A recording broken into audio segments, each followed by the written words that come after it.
soit la majesté. Nous voici encore en ce jour éternel devant ta face pour écouter ta parole, être instruit et demeurer devant ta face. Accepte pour cela de rendre cette parole et de nous communiquer ta pensée au travers de ton Esprit Saint. Accepte que mon frère et ma soeur qui est en train de suivre en ce moment puisse être béni au travers de cette parole et que sa foi monte, que sa décision vis-à-vis de Jésus change, que sa perception du monde change, que sa perception de la vie éternelle aussi change. Et que, oh Dieu, par ta grâce, cette crise puisse passer par seule ta grâce. Au nom du Seigneur Jésus. Amen. Amen, amen, amen. Que l'Éternel ajoute une grande bénédiction à la parole que nous allons lire tout à l'heure. Et que le nom du Seigneur Jésus-Christ soit glorifié. Ce matin, nous bénissons encore le Seigneur pour sa grâce. Cette grâce qui nous a faite pour nous retrouver encore en sa présence. Et nous allons lire 1 Roi chapitre 18. À la maison, nous pouvons lire tout le chapitre parce que c'est une histoire qui est connue.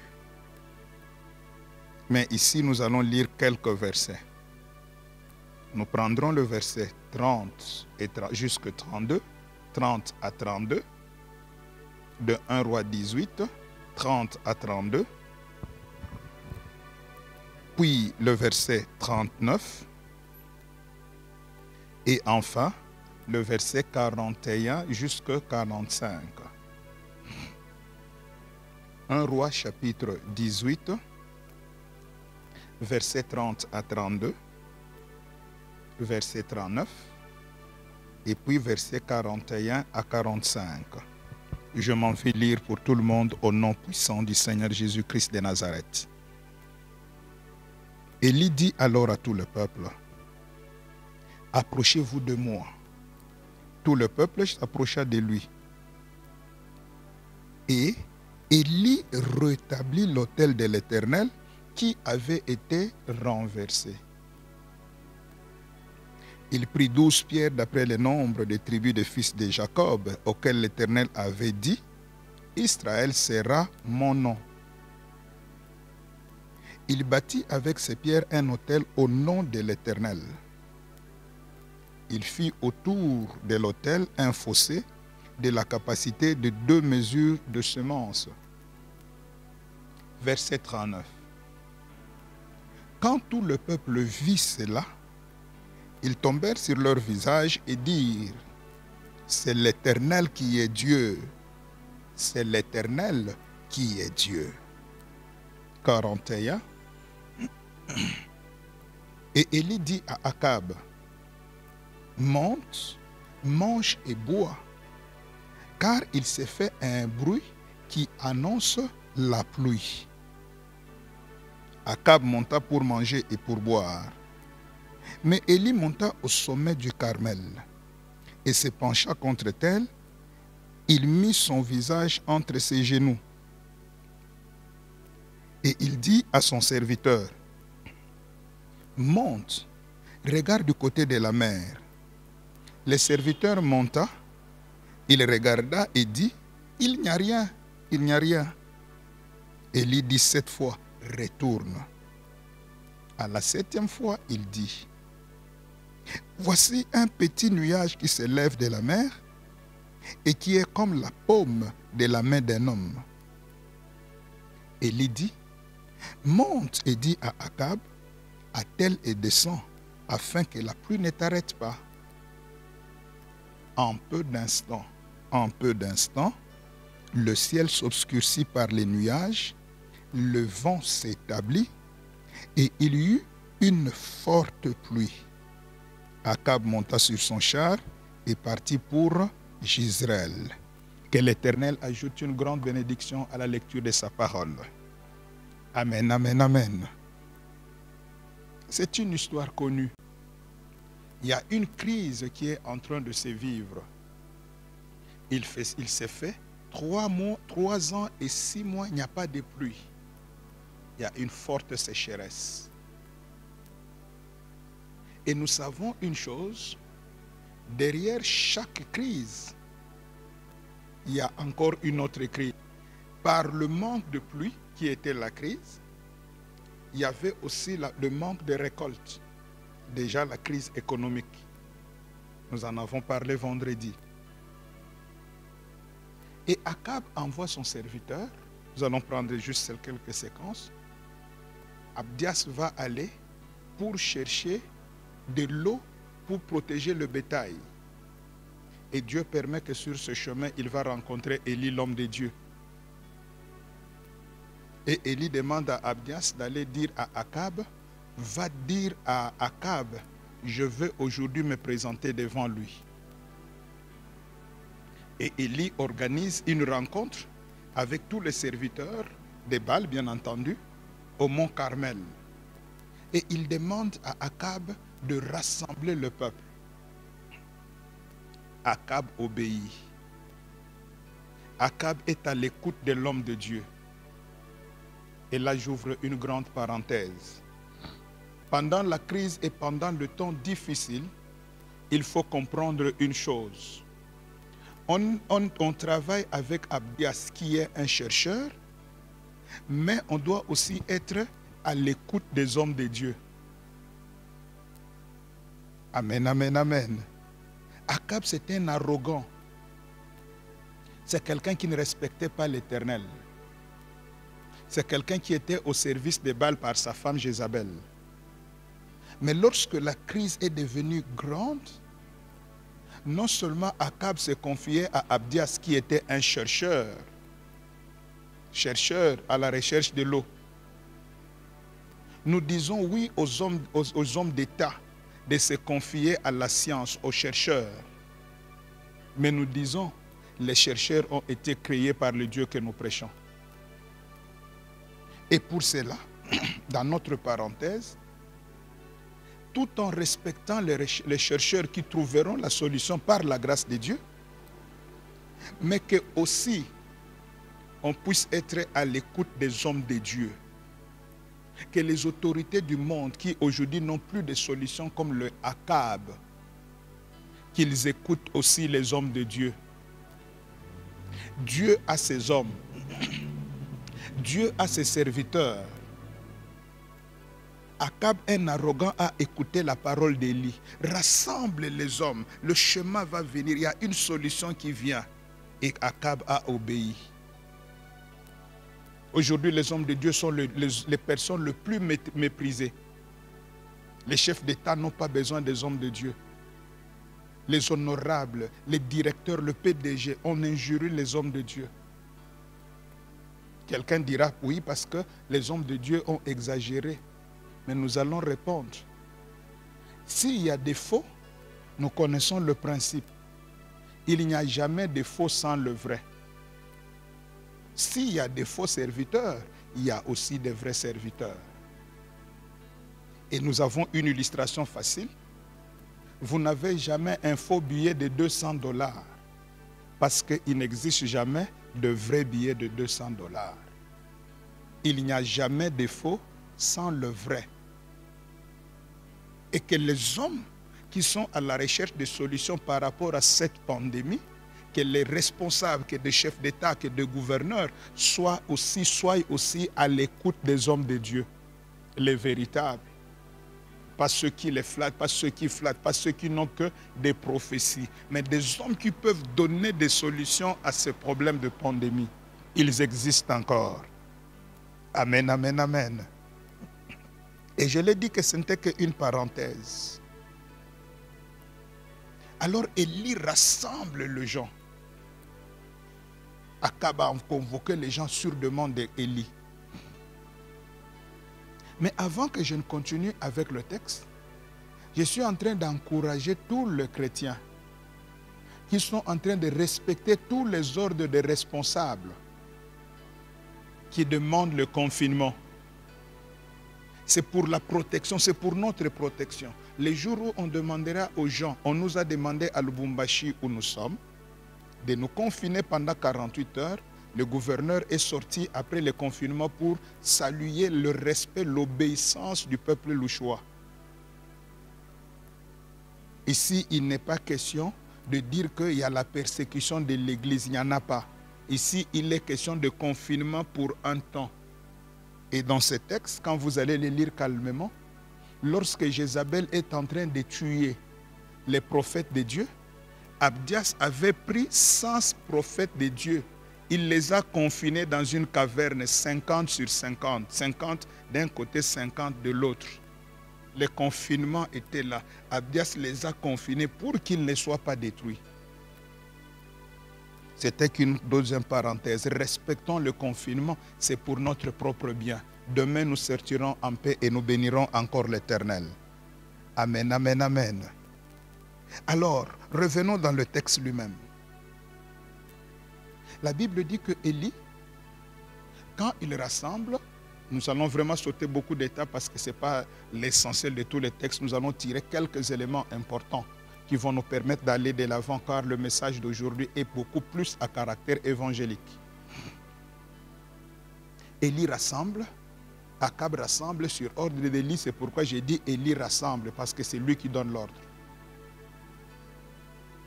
Et maintenant, Élie donne l'orientation. Là, je saute. Les prophètes de Baal ont échoué avec ce qu'ils avaient. Ils ont invoqué, mais sans solution. Mais lorsque c'est le tour d'Élie, Élie commence d'abord par rétablir l'autel de l'Éternel. Et puis il fait des fossés, il met son holocauste, il fait la prière, le feu de sang.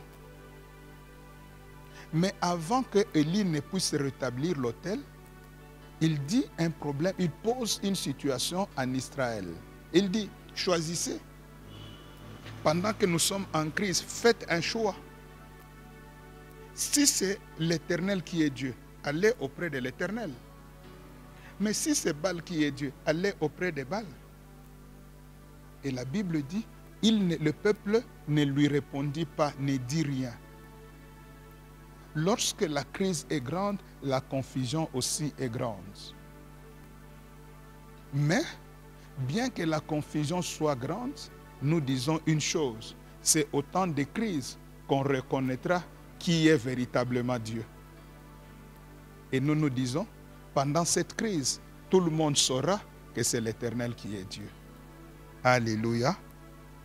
Alors Élie rétablit l'autel de l'Éternel quand le feu descend. Le peuple qui ne savait pas faire le choix, le peuple a maintenant fait son choix pour déclarer d'une manière unanime, c'est l'Éternel qui est Dieu. Et l'histoire ne s'arrête pas là-bas. Les serviteurs de Baal, tous les prophètes de Baal et d'Astarté, on les a égorgés, on les a fait disparaître.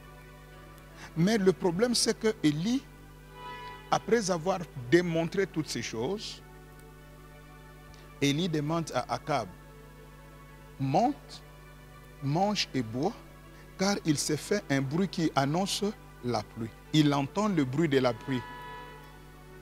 Et il demande à Akab d'aller déjà monter manger. En d'autres termes, commence à fêter parce que la crise vient de prendre fin ou est en train de prendre fin. Mais curieusement, Élie qui entend le bruit de la pluie, au lieu de commencer à manger et de boire et de monter comme Akab, Élie monte. Mais sa montée à lui, la Bible dit, il monte au sommet de Carmel et il se met à genoux, sa tête entre les deux genoux, Élie commence à prier. Et quand Élie prie, il n'y a rien. 6 fois, il n'y a rien. Élie ne se décourage pas. À la 7e fois, son serviteur le renvoie. Là où il n'y avait rien, il voit maintenant un petit nuage comme la paume de la main d'une personne. Alors Élie se lève et il dit maintenant, va dire à Akab qu'il descende, car maintenant la pluie va tomber, maintenant. J'ai entendu le bruit, j'ai vu le signe, la pluie va tomber. Amen, amen, amen.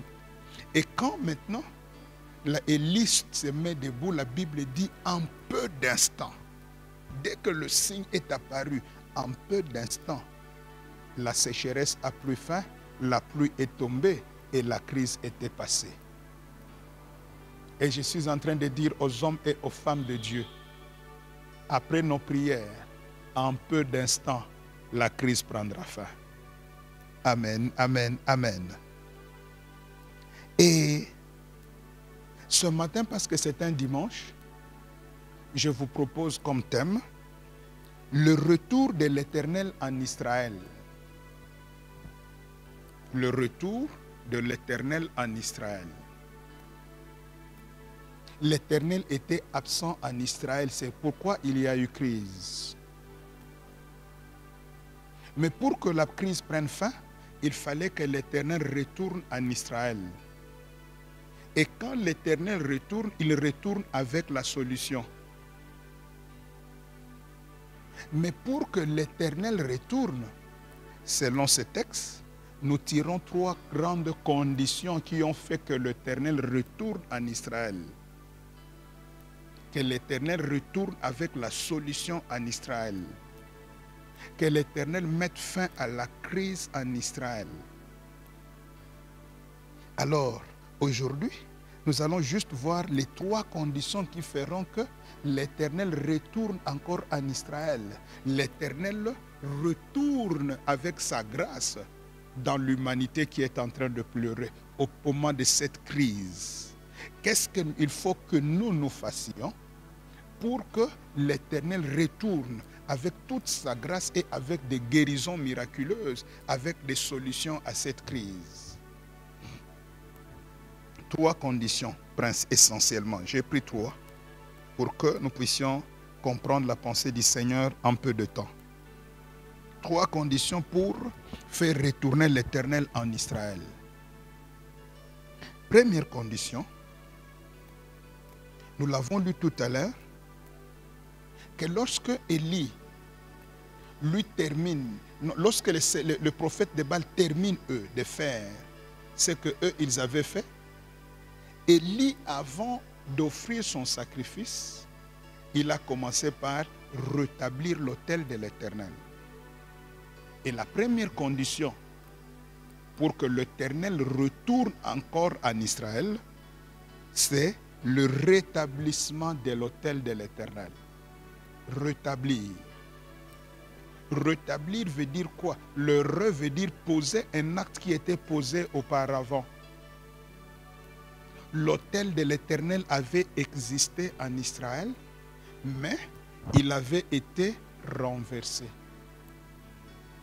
Et Élie, voyant, connaissant le principe des autels, connaissant la valeur de l'autel, il s'est dit, il est impossible qu'il y ait un miracle. Il est impossible qu'il puisse avoir une solution. Impossible que la crise s'arrête sans l'autel de l'Éternel. Alors il s'est affairé à rétablir l'autel de l'Éternel qui était renversé. Nous voulons aujourd'hui que l'Éternel agisse pour que la crise prenne fin, pour que coronavirus, comme les gens le racontent, coronavirus, ça doit être une arme bactériologique, punition de Dieu, œuvre de Satan, tout ça c'est bien beau.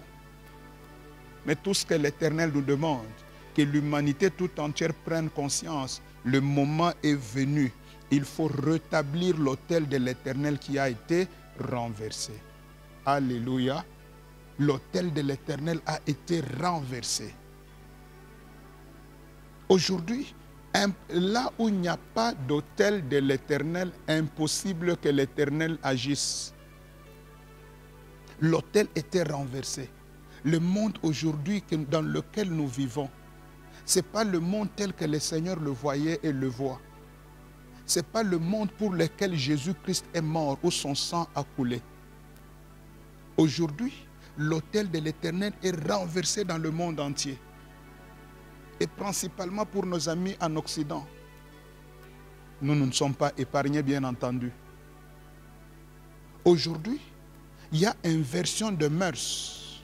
C'est l'autel qui est renversé. Aujourd'hui, Le mal s'appelle bien. On acclame facilement le mal. Et le bien est minimisé. Le mal s'appelle bien et le bien s'appelle mal. C'est l'autel renversé. Aujourd'hui, la Bible interdit le mariage de gens de même sexe. Dieu prévoit l'homme avec la femme depuis la création.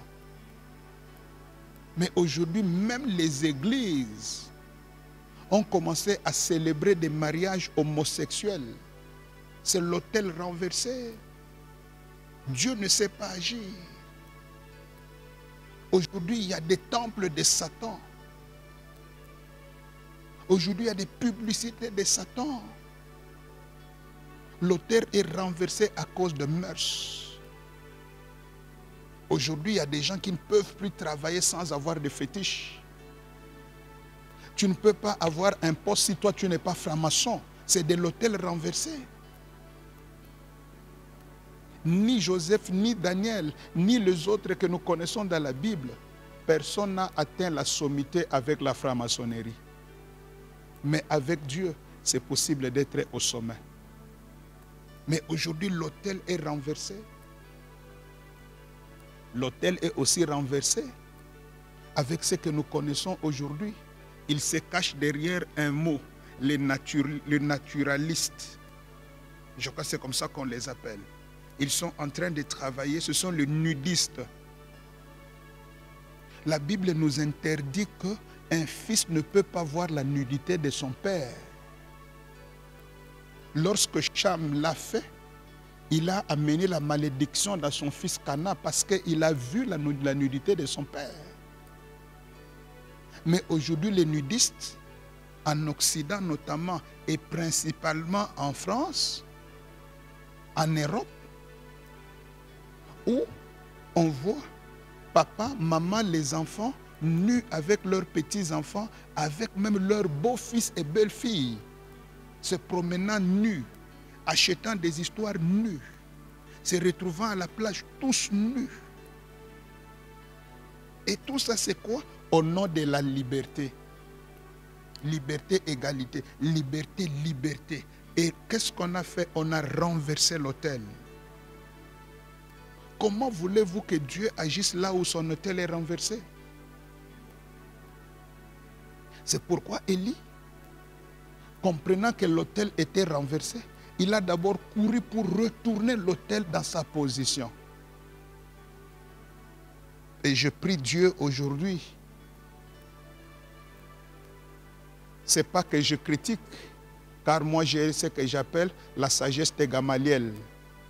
La sagesse de Gamaliel me dit une chose: je ne critique jamais un homme de Dieu parce que je ne connais pas avec qui il marche. Je risque de combattre Dieu croyant que je combats un mauvais esprit. C'est ce que Gamaliel avait dit.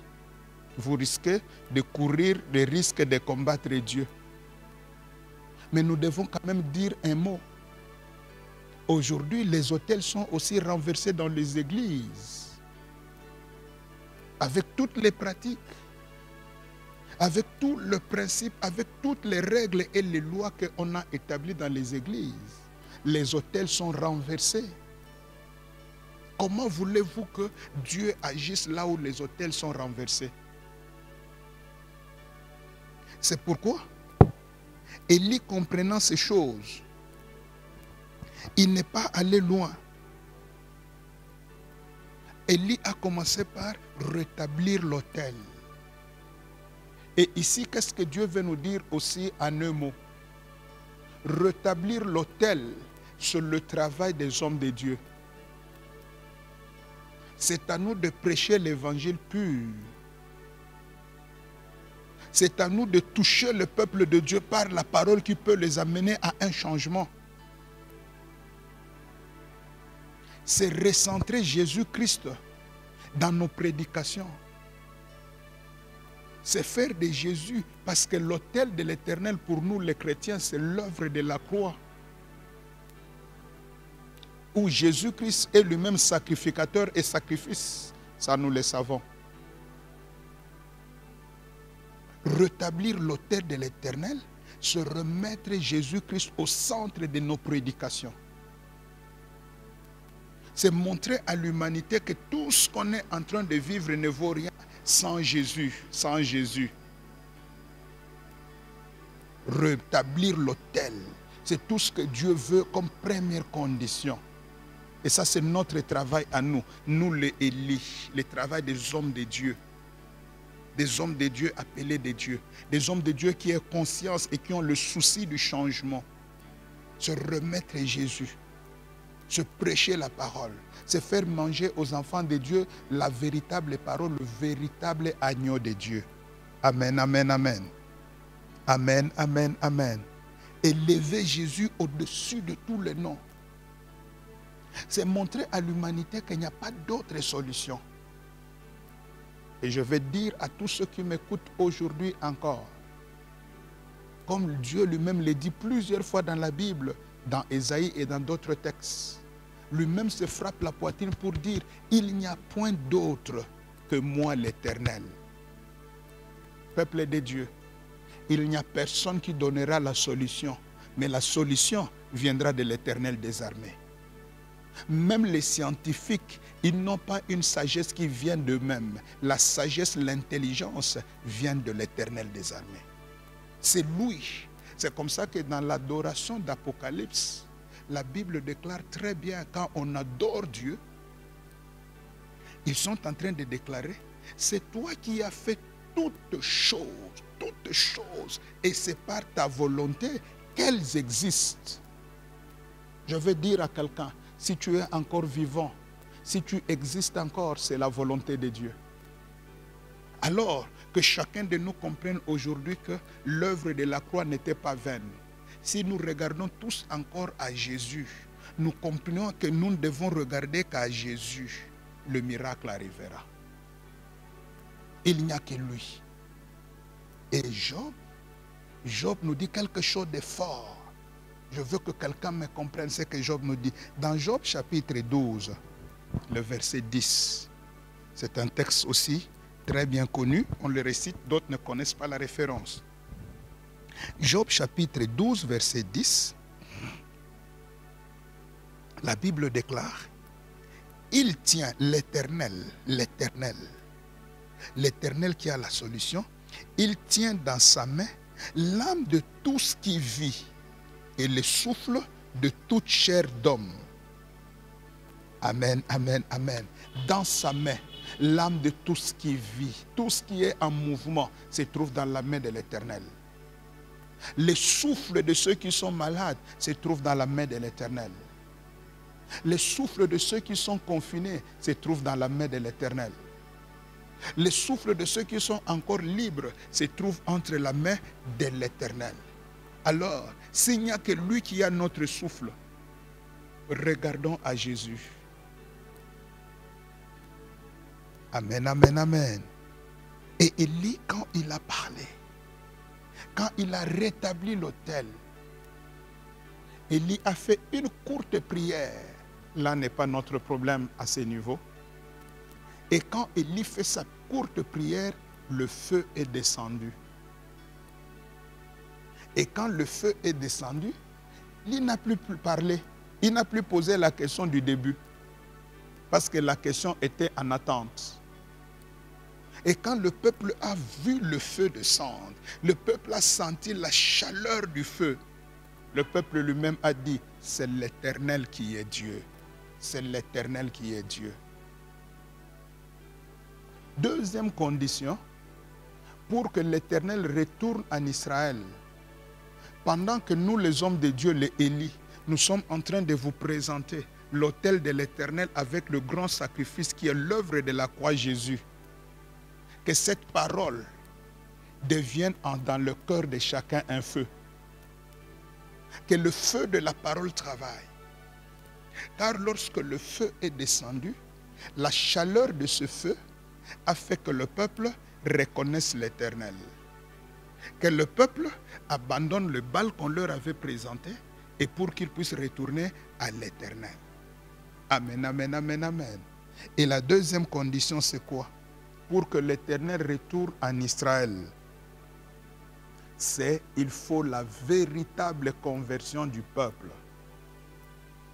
la véritable conversion du peuple de Dieu, la véritable conversion de l'humanité.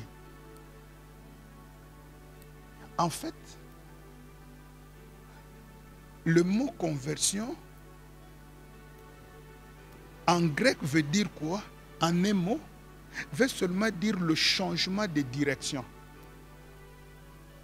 Je partais vers l'est. Dès que le feu de la parole me touche, je donne dos à l'est et je regarde à l'ouest. Je donne dos à ce que moi je faisais auparavant.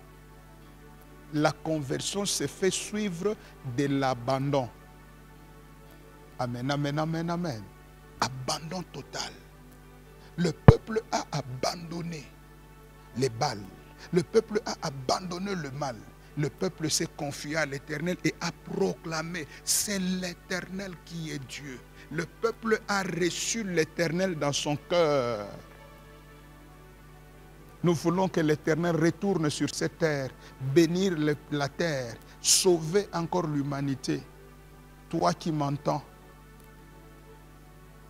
que le feu de cette parole te pousse aujourd'hui à te convertir.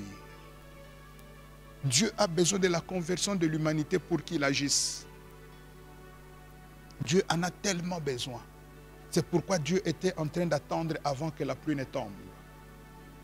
La conversion.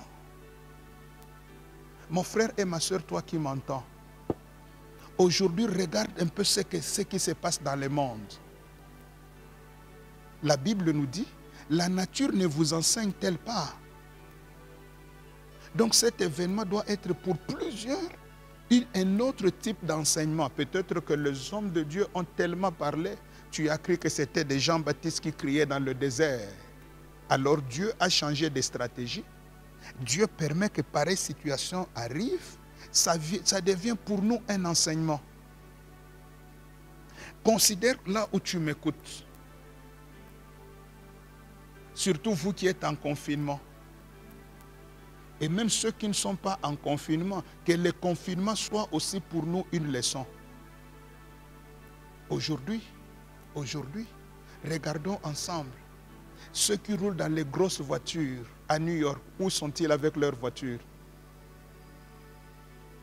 J'ai la plus grande voiture du monde, la plus luxueuse, Rolls-Royce. C'est ça, c'est ma voiture. Rolls-Royce. Très riche, très cher. C'est une voiture où il y a de l'or à l'intérieur. Où sont les belles voitures dans vos villes qui sont les meilleures villes du monde? Où sont ces voitures confinées avec vous-même? Où est l'argent sur lequel toi tu t'appuyais? J'ai des comptes, j'ai des maisons confinées dans une chambre, sinon dans un appartement. C'est pour que tu comprennes avec moi aujourd'hui que tout ce que nous vivons sur terre, vanité sur des vanités.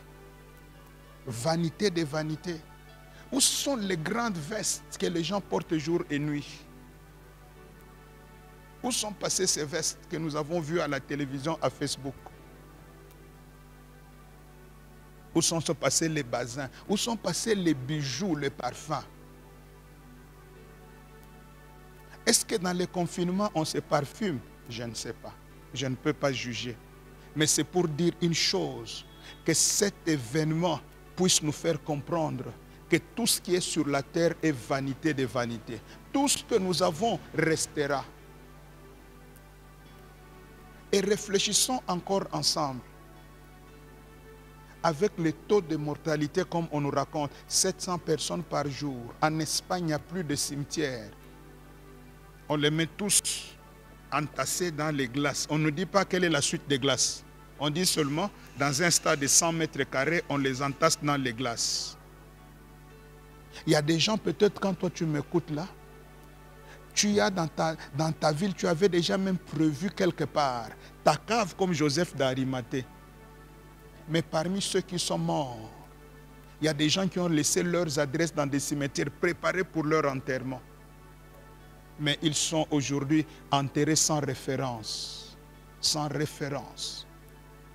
cérémonie, alors qu'ils ont des comptes en banque, alors qu'ils ont de grandes maisons. D'autres sont peut-être même des responsables de chambres ou de salles funéraires.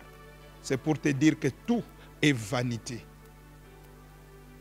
Il y a des gens qui ont eu des fétiches, des francs-maçons sont en train de mourir. Des magiciens sont en train de mourir. Mais Satan n'est pas avec eux là-bas. Leur magie ne les accompagne pas. Mais j'ai une très bonne nouvelle aujourd'hui. Il y a un homme. Même quand tu es à l'hôpital, même quand toi tu mourras, même si on ne t'enterre pas avec dignité, mais il y a un homme qui ne t'abandonnera pas. C'est Jésus-Christ de Nazareth. C'est cet homme que je te présente aujourd'hui, de le recevoir comme ton Seigneur et Sauveur, de donner toute ta vie à Jésus, là où tu es dans les confinements, là où tu ne sais pas aller à l'église, parce que l'église ne sauve pas, l'église prépare l'épouse, mais c'est lui qui sauve, c'est Jésus-Christ de Nazareth. Tu peux prendre la décision pendant que je parle, pour dire aujourd'hui j'abandonne ma religion. La religion ne sauve pas. La religion ne sauve pas. Tous tes livres qu'on t'a donnés au nom de ta religion, tu peux les jeter. Parce que l'éternité, tu ne passeras avec personne d'autre. Le seul qui s'appelle éternel, c'est notre Dieu que je te présente. Le Dieu de la victoire. Le Dieu qui a sacrifié son Fils, qui est mort, qui est ressuscité et qui vit d'éternité en éternité. Jésus-Christ de Nazareth. Amen, amen, amen. Nous connaissons des gens qui ont donné leur vie à Jésus. Ne reste pas dans la religion de ton père, dans la religion de ta mère, dans la religion de tes amis. Mais je te présente un homme qui est sans religion. C'est Jésus-Christ de Nazareth. Israël a reconnu, c'est l'Éternel qui est Dieu. C'est lui, c'est lui, c'est lui, c'est lui. Et cet Éternel nous a donné son Fils sur l'autel, Jésus-Christ de Nazareth. Reçois Jésus simplement, que l'humanité redonne sa vie à Jésus. Que ce dimanche soit un jour où plusieurs prennent de grandes décisions pour dire, j'ai compris que tout est vanité, tout est vanité, tout est vanité. J'ai compris ces choses. Maintenant, je prends la décision. Même quand la crise passera, je ne reçois pas Jésus à cause de la crise, mais je reçois Jésus parce que j'ai compris, j'ai une éternité que je dois passer avec lui. Je veux passer l'éternité avec Jésus. Nous connaissons beaucoup de cas, nous n'allons pas citer des cas. Dans notre église, nous avons vu les gens abandonner l'islam. Peut-être que je vais mourir, mais ces gens sont vivants jusqu'à aujourd'hui. Les gens ont abandonné les totems des familles à cause de Jésus. Ont abandonné la magie à cause de Jésus. Voilà ce que l'Éternel attend pour retourner encore dans l'humanité. Que l'humanité tout entière prenne conscience qu'il faut retourner à Jésus. Amen, amen, amen. Et le peuple, quand ils ont reçu la chaleur du feu, le feu de la parole, ils ont crié, c'est l'Éternel qui est Dieu. C'est l'Éternel qui est Dieu. Nous avons dit que cette déclaration a deux lectures. La première lecture, c'est la conversion dont on vient de parler.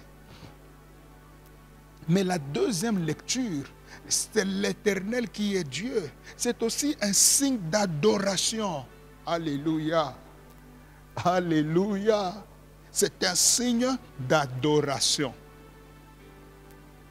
Après la conversion, vient l'adoration. C'est l'Éternel qui est Dieu. Il n'y a point d'autre parce que, en définitive, nous le savons, adorer Dieu, c'est lui dire ce que lui est. C'est l'Éternel qui est Dieu. Amen, amen, amen. Et l'Éternel est Dieu, on l'a dit après la conversion, après avoir vu le feu le toucher. Cela veut dire quoi? En un mot, et retiens ça pour toute ta vie. La véritable adoration vient après la véritable conversion. Alléluia. La véritable adoration vient après la véritable conversion. Lorsque nous nous sommes bien convertis et véritablement, nous pouvons aussi bien adorer Dieu. Amen, amen, amen. Et aujourd'hui, ce matin, nous allons adorer Dieu pour tous ceux qui vont se convertir après leur conversion ou pendant leur conversion. Nous autres qui sommes déjà dans le Seigneur, nous allons adorer Dieu. Nous allons adorer Dieu. Nous aurons deux requêtes aujourd'hui. La première requête, ça sera la grande adoration. Et la deuxième, ça sera ce que nous allons voir tout à l'heure. Mais c'est un matin d'adoration. Conversion, rétablissement de l'Éternel, conversion suivie d'une grande adoration. Toi, quand tu reçois Jésus, si tu ne sais pas lui dire autre chose, commence seulement à dire, tu es le Seigneur des Seigneurs, tu es le Roi des Rois, tu es le Dieu incomparable, tu es mort pour moi à la croix, c'est toi le ressuscité, tu habites la lumière inaccessible, tu es saint, tu es grand, tu es tout-puissant, tu es vivant. Jésus, Jésus, si les mots te manquent, tu commences à dire, tu es mon Roi, tu es mon Seigneur. Quand tu l'as reçu, tu dois l'adorer. C'est l'Éternel qui est Dieu. Alléluia. Le retour de l'Éternel. Pas seulement après que l'autel soit rebâti, il y a la conversion suivie de l'adoration. Et la troisième condition, pour que l'Éternel retourne en Israël, nous venons de le voir maintenant à partir du verset 41. Élie dit à Akab, monte, mange et bois, car il s'est fait un bruit qui annonce la pluie. Le bruit est là.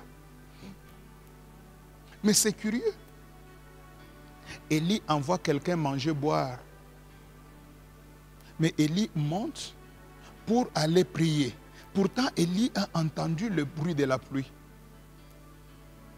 Si c'était toi, peut-être si c'était moi, qu'est-ce que tu te dirais? Alléluia! La pluie est déjà là, j'ai entendu le bruit. La pluie est là. Dieu vient de me parler, la pluie est là. Je suis le prophète, la pluie est là. Et si c'était toi et moi, peut-être, après avoir fait des déclarations, on irait dormir.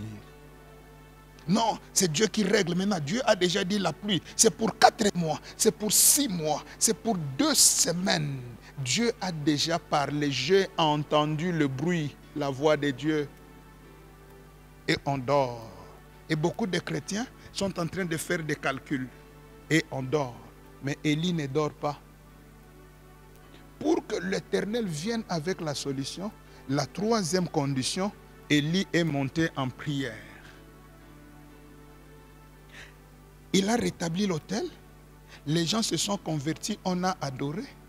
Mais tant que la pluie n'est pas encore là, malgré la prophétie, d'ailleurs, Dieu dira à Élie au début, va et présente-toi devant Akab, car je vais faire tomber la pluie. Dieu a parlé et lui, Élie a entendu. Mais Élie ne s'arrête pas au dire de Dieu. Élie monte pour prier. Et tout à l'heure, nous allons comprendre pourquoi Élie doit monter prier alors que Dieu a parlé. Alors qu'il a déjà entendu. Alors qu'il a reçu la prophétie. Parce qu'on aime la prophétie qui n'est pas mauvaise du reste. Mais pourquoi Élie doit encore monter en prière? Pourquoi Dieu nous demande de prier, prier et prier encore? Et vous voyez, Élie monte pour prier. Il se met à genoux et il dit à son serviteur, va voir. Le serviteur part, il voit, il lui dit, il n'y a rien. Oh, Dieu a parlé et il n'y a rien. Rentre encore. Le serviteur vient, il n'y a rien. Et la Bible dit, il a fait ce tour-là 6 fois avant la 7e. En d'autres termes, si nous comprenons ces choses, quand le serviteur revenait, c'était pour dire à Élie, il n'y a rien. En d'autres termes, tout ce que tu es en train de raconter, même ta prière là, il n'y a rien. Il est en train peut-être de minimiser la prière d'Élie. Il y a des gens qui sont en train de minimiser ce que nous faisons. Mais je suis en train d'encourager quelqu'un qui prie comme moi et qui prie peut-être plus que comme moi. Avançons dans la prière. Ce n'est que la 3e fois, ce n'est que la 2e semaine. Mais la 7e fois, un miracle arrivera. Amen, amen, amen, amen. Là où il n'y avait rien, il y avait une pomme de main. Alors pourquoi est-ce que Élie monte en prière? Pourquoi Dieu nous demande que nous montions encore en prière? Dieu a parlé, mais nous voyons que le serviteur doit faire 6 fois la course avant la 7e. Il va et il revient. La 7e fois, quelque chose arrive. Élie a persévéré même quand il n'y avait rien. Qu'est-ce que Dieu veut nous dire en un mot? Dieu peut avoir parlé. Dieu peut avoir pris une décision. Dieu peut avoir fixé un temps. Mais la prière que toi et moi nous ferons peut réduire le temps de Dieu. Amen, amen, amen, amen. J'ai entendu, j'ai vu, mais qu'est-ce que je fais? Je prie, je dis à Dieu, Seigneur, tel que j'ai entendu la prière, Seigneur, s'il te plaît, j'ai entendu le bruit du vent, le bruit de la pluie, s'il te plaît, Seigneur, je veux voir cette pluie. Il a crié vers Dieu. Il a poussé Dieu à réduire. Dieu peut prendre une grande décision. Dieu peut fixer un temps. Mais quand Dieu voit les hommes et les femmes en prière, Dieu peut écourter le temps de la crise, car il est Dieu. La Bible dit qu'il est compatissant. Les mains de Dieu sont les mains compatissantes, comme dit David. Et dans sa compassion, Dieu peut réduire le temps. Nous pouvons dire à Dieu, c'est assez que la pluie tombe.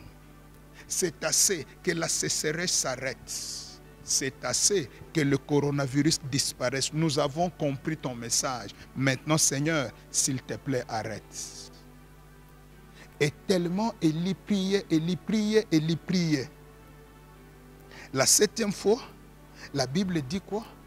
Là où il n'y avait rien, là où la prière n'avait rien produit, à la même place, un petit signe apparaît au ciel. Et Dieu n'utilise pas n'importe quel signe, il utilise le signe de la main d'un homme. Qu'est-ce que Dieu veut dire? En un seul mot, peuple de Dieu, la solution à la crise se trouve dans la main de l'Éternel. Alléluia. La solution à la crise se trouve dans les mains de l'Éternel. Par les mains de l'Éternel et au travers de notre prière, Dieu va revenir en Israël lorsqu'il verra que son autel est rétabli, lorsqu'il verra que les gens se sont convertis et l'ont adoré, et lorsqu'il verra que les gens continuent à prier jusqu'à ce que le salut paraisse. La solution se trouve où? Dans la main de l'Éternel. Dis à ton voisin, la solution est dans la main de l'Éternel. Dis encore à l'autre voisin, la solution à la crise est dans la main de l'Éternel. Alléluia. Et aujourd'hui, la main de l'Éternel va agir. Par la main de l'Éternel, il y aura des guérisons au travers de nos prières. Car les disciples ont compris la valeur de la main de l'Éternel. Dans Acte 4, ils demandent à Dieu d'étendre sa main pour qu'il se fasse des guérisons. La main de l'Éternel est une main qui guérit.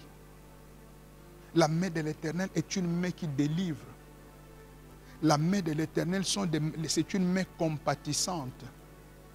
Bref, la solution à la crise, la solution au problème de l'humanité se trouve dans la main de l'Éternel. C'est pourquoi ces jours-là, l'Éternel rentrait en Israël, mais il est rentré avec un signe au travers de sa main. Après avoir retiré son autel, après l'avoir adoré après la conversion et après avoir prié. Prions, prions, prions. Même si vous entendez des prophéties, que ça s'arrêtera, je ne sais pas moi, le 12 avril, que ça s'arrêtera le 21 mars ou je ne sais pas quelle date. Bien aimé, tant que nous n'avons pas de solution finale, tant que nous n'avons pas de signes, n'arrêtons pas la prière. Et le signe dont je parle, ce n'est pas que 5 malades sont guéris, c'est ça le signe. Le signe, c'est que le confinement a pris. Aujourd'hui, Jésus-Christ est adoré. Et là, nous pouvons maintenant dire, changeons de requête. Prions maintenant pour autre chose. Ces temps ici, nous sommes en train de prier Dieu, afin que le nom de Jésus soit encore connu dans les nations dans une nouvelle dimension. Que l'autel soit prêché, que la parole soit prêchée et que Jésus soit glorifié. Amen. Amen, amen, amen. Que Dieu vous bénisse abondamment. Nous allons fermer nos carnets et nos Bibles. Alléluia. Et que Dieu bénisse sa parole. La parole devienne un feu qui est en train de changer notre manière de prêcher la parole, notre manière de considérer les hommes de Dieu, notre manière de considérer Christ, notre manière de vivre dans le monde et de comprendre qu'il n'y a que Jésus, et notre manière de prier. Amen, amen, amen, amen. Amen, amen, amen. Et comme nous l'avons dit, avec un bon cantique d'adoration, nous allons avoir 2 requêtes. La première requête, nous voulons que pendant que les chrétiens vont commencer à adorer Dieu, à adorer Jésus, chacun de nous d'abord, toi qui avais des fétiches, tu peux les abandonner. Même si tu es au loin, tu prends la décision, je les abandonne. Si tu as peur, n'aie pas peur, abandonne. Si tu ne sais pas où aller le déposer dans les confinements, nos numéros de téléphone sont en train de passer. Le premier numéro est le mien. D'où que tu te trouves, il est précédé du préfixe 243. Tu peux nous appeler, tu peux nous faire, c'est un numéro WhatsApp. Tu peux nous appeler, nous atteindre de toute manière. Tu peux même nous joindre par notre ligne de YouTube ou bien Facebook. Tu déposes ta requête ou tu donnes ton numéro et nous pouvons te joindre. Mais tout ce que nous voulons aujourd'hui, moi j'ai élevé, j'ai rétabli l'autel. À toi maintenant comme peuple de Dieu et peut-être à moi, chacun de nous de prendre une décision ferme. Je vous ai dit, Satan ne donne jamais de solution. La solution c'est auprès de Jésus. Maintenant, avec le sang, pendant que chacun de nous est encore est en train de mettre de l'ordre dans sa vie, de prendre de grandes décisions de sa vie, nous autres, nous voulons adorer Dieu. Car nous avons dit que c'est un jour de grande adoration parce que l'autel de l'Éternel vient d'être rétabli. Nous voulons maintenant dire à Dieu, c'est toi qui es Dieu, c'est toi qui es roi. De là où tu te trouves dans ta maison, tu vas maintenant commencer à adorer Dieu. Tu te tiens debout. Tu te tiens debout. Commence à adorer le roi des rois. Commence à adorer le Seigneur des seigneurs. Commence à adorer celui qui est vivant à jamais. Alléluia. Rabaste Sheke. Alléluia. Alléluia. Tu es le grand roi. Tu es le Dieu vivant. Tu es le Dieu éternel. Nul n'est comparable à toi, Seigneur. Tu es celui qu'il nous faut. Tu as créé les cieux et la terre. Tu es saint. Tu es grand, oh Dieu. Le Dieu en qui n'a ni changement ni ombre de variation. Tu es Alpha, tu es Oméga. Oui, bien-aimé, élève ta voix, adore le roi des rois. Adore le Seigneur des seigneurs. Je veux que ce matin, chacun de nous adore Jésus-Christ comme son Seigneur et Sauveur personnel. Adore Jésus. Car aucun nom ne peut sauver comme le nom de Jésus. Aucun nom ne restaure, aucun nom ne bénit. Le nom de victoire. Le nom qui nous a été donné sous le ciel par lequel nous sommes sauvés, c'est le nom de Jésus. Le nom au-dessus de tous les noms, devant lequel tout genou fléchit. Jésus, nous t'adorons. Jésus, nous t'élèvons dans nos cœurs, dans nos vies, car tu es le Seigneur vivant. Rabaste. Continue à l'adorer, à l'adorer. Continue à l'adorer. Alléluia. Alléluia. Alléluia. Alléluia. Gloire à toi, Seigneur. Maintenant, peuple de Dieu, tu vas continuer l'adoration à la maison. Nous passons maintenant à la deuxième requête. Et cette requête, nous voulons monter comme Élie. Nous voulons monter comme Esaïe a dit. Nous n'allons pas nous taire à cause de l'amour de Jérusalem. Pour l'amour de Jérusalem, je ne me tairai point. Élie ne s'est pas arrêté à dire j'ai entendu, mais Élie est monté en prière. Nous voulons monter maintenant en prière pour dire à Dieu, même si tu es dans le confinement, tu vas dire à Dieu, ô Éternel, étends ta main. Comme les disciples l'ont dit, Seigneur, vois leurs menaces, mais donne à tes serviteurs d'annoncer ta parole avec pleine assurance pour qu'ils se fassent des guérisons en étendant ta main. Nous allons dire à Dieu, étends ta main sur le malade afin qu'il soit guéri. Étends ta main, Seigneur, nous avons besoin de voir un miracle. Étends ta main et mets fin à la crise. Oui, là où tu es, commence à élever ta voix. Alléluia. Commence à élever ta voix et réclamons la main de l'Éternel. Cette main qui est apparue au ciel.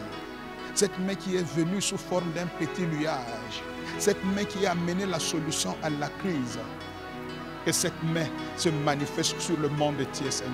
Oui, Seigneur. Que le monde entier voie ta main encore aujourd'hui, Yahweh. Oh Dieu, oh Dieu, oh Dieu, oh Dieu.